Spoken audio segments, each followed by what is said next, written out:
बिजाथि सायख'नाय मोनसे हाबाफारि लादों। औ माने मानगोनां इमरान मासुद एमपि बिथाङा जाबाय स्क्रिनिं कमिटि क'अर्डिनेसन मेम्बार आरो बिथाङानो जाबाय जोंना स्क्रिनिं कमिटिनि चेयारपारसन जाबाय प्रियंका गान्धी बिथाङानो थिनहरदों आरो बिथाङानो जाबाय ग्रासरुट लेभेलनि रिपर्टखौ लानानै बिथाङा फैदों खारन जोङो गोदोनि आगोलाव जों मिथिनाय बायदिबा माने बिटिके नेसनेल पार्टिफोरा डाइरेक्टलि सोरखौबा गोजौनिफ्राय होगोन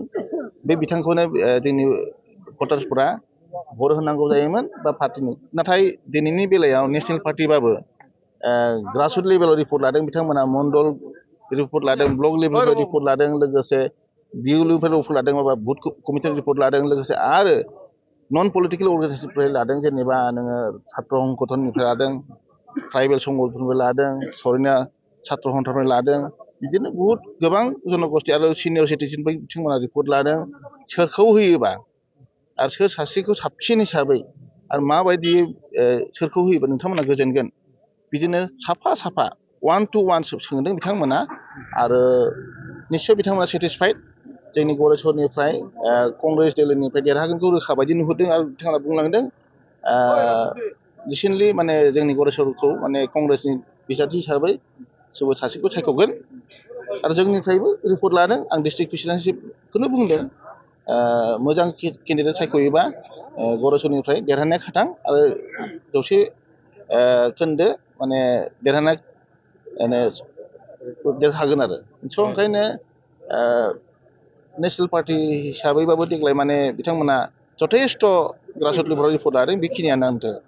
जिहेतु नोंथांनि मुङाबो गरेस्वर समस्तियाव चर्चा जागासिनो औ आंबो होदों नमिनेसनखौ होनायालाय खिन्थु बिथांमोना जे हाइकामाना जुदि आंखौ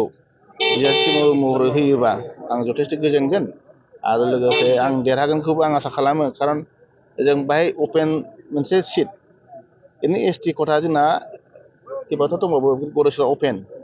अपेनबाबो बाहाय जोंनि बिखेखै ट्राइबेल जोंनि बर' भटार्सआ